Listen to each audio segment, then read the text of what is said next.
सही वक्त पर पिए गए कड़वे घूंट अक्सर जिंदगी मीठी कर दिया करते हैं। हिदायत मिली लोगों से मुझे रुक जाने की, पर मैं बहरी बनकर चलती रही।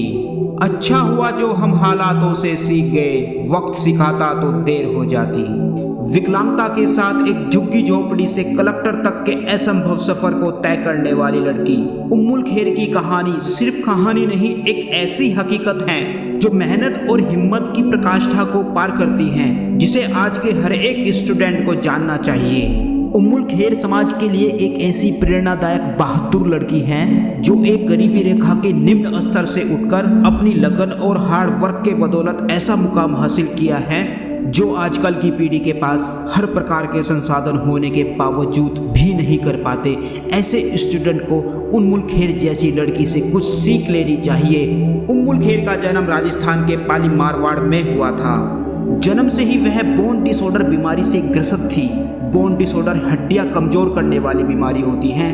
इस वजह से उम्मुल खैर को 16 बार फ्रैक्चर तथा 8 बार ऑपरेशन जैसे दर्दनाक दौर से भी गुजरना पड़ा।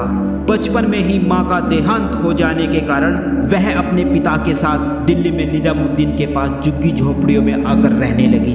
वहीं उनका बचपन बीता। उसके पिता सड़क के फुटपाथ पर ठेला लगाते थे। 2001 में झुग्गियां टूट गई। फिर उम्मुल और उनका परिवार त्रिलोकपुरी इलाके में चले गए।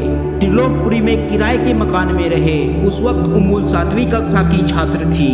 घर में पैसे नहीं हुआ करते थे। उम्मुल के परिवार के लोग नहीं चाहते थे कि उम्मुल आगे पढ़ाई करे, लेकिन उम्मुल अपनी पढ़ाई जारी रखना चाहती थी। इस वजह से अपना खर्च उठाने के लिए उम्मुल ने आसपास के बच्चों को ट्यूशन पढ़ाना शुरू कर दिया। एक बच्चे को महीने भर पढ़ाने से 50 से 60 रुपए तक मिलता था। माता का देहांत हो जाने के कारण पिता ने दूसरी शादी कर ली थी। उम्मुल की सौतेली मां के साथ उम्मुल का रिश्ता अच्छा नहीं था। घर की आर्थिक स्थिति ठीक नहीं थी। उम्मुल की पढ़ाई को लेकर घर में रोज झगड़ा हुआ करता था। अपनी पढ़ाई जारी रखने के लिए उम्मुल घर से अलग हो गई। तब वो 9वीं क्लास में थी। त्रिलोकपुरी में एक छोटा सा मकान किराए पर लिया। एक 9वीं क्लास की लड़की को त्रिलोकपुरी इलाके में अकेले किराए पर रहना आसान नहीं था। उम्मुल को बहुत समस्याओं का सामना करना पड़ा। उम्मुल रोज 8 से 10 घंटे बच्चों को ट्यूशन पढ़ाती थी। 10वीं में उम्मुल के 91% मार्क थे। 12वीं क्लास में उम्मुल के 90% मार्क थे। तब भी उम्मुल अकेले ही रहती थी, ट्यूशन पढ़ाती थी। 12वीं के बाद उम्मुल ने दिल्ली यूनिवर्सिटी के गार्गी कॉलेज में साइकोलॉजी से ग्रेजुएशन किया। उम्मुल की संघर्ष की कहानी धीरे धीरे सबको पता चली। उम्मुल जब गार्गी कॉलेज में थी तब अलग अलग देशों में दिव्यांग लोगों के कार्यक्रम में भारत का प्रतिनिधित्व किया। 2011 में उम्मुल सबसे पहले ऐसे कार्यक्रम के तहत दक्षिण कोरिया गई थी। दिल्ली यूनिवर्सिटी में जब उम्मुल पढ़ाई कर रही थी तब भी बहुत सारे बच्चों को ट्यूशन पढ़ाती थी। उम्मुल 3 बजे से लेकर रात को 11 बजे तक ट्यूशन पढ़ाती थी। अगर उम्मुल ट्यूशन नहीं पढ़ाती तो घर का किराया और खाने पीने का खर्च नहीं निकाल पाती। ग्रेजुएशन के बाद उम्मुल को साइकोलॉजी विषय छोड़ना पड़ा। दरअसल साइकोलॉजी में इंटर्नशिप होती थी। उम्मुल अगर इंटर्नशिप करती तो ट्यूशन नहीं पढ़ा पाती। फिर उम्मुल का JNU में मास्टर ऑफ आर्ट के लिए एडमिशन हुआ। उम्मुल ने साइकोलॉजी सब्जेक्ट की जगह इंटरनेशनल रिलेशनशिप सब्जेक्ट चुना। JNU में उम्मुल को हॉस्टल मिल गया। JNU के हॉस्टल का कम चार्ज था। अब उम्मुल को ज्यादा ट्यूशन पढ़ाने की जरूरत नहीं पड़ी।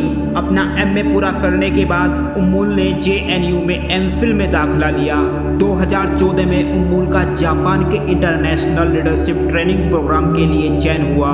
18 साल के इतिहास में सिर्फ 3 भारतीय इस प्रोग्राम के लिए सिलेक्ट हो पाए थे और उम्मुल ऐसी चौथी भारतीय थी जो इस प्रोग्राम के लिए सिलेक्ट हुई थी। फिर उम्मुल 1 साल छुट्टी लेकर इस प्रोग्राम के लिए जापान चली गई। इस प्रोग्राम के जरिए उम्मुल दिव्यांग लोगों को यह सिखाती थी कि कैसे इज्जत की जिंदगी जिया जाए।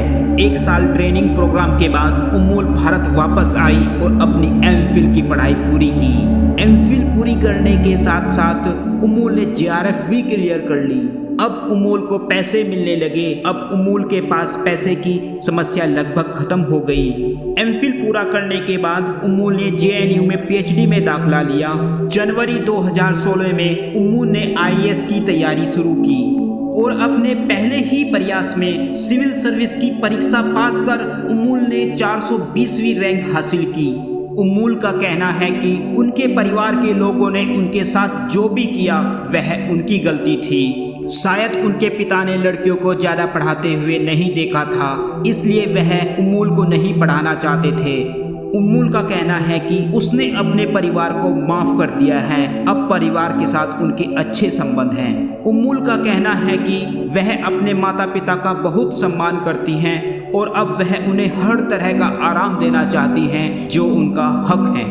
इस कहानी के प्रेरणा स्वरूप मैं आपको हरिवंश राय बच्चन की कुछ पंक्तियां सुनाता हूँ। लहरों से डरकर नौका पार नहीं होती, हिम्मत करने वालों की कभी हार नहीं होती। असफलताएं चुनौती है स्वीकार करो, क्या कमी रह गई सुधार करो। बिना कुछ किए जय जयकार नहीं होती, हिम्मत करने वालों की कभी हार नहीं होती।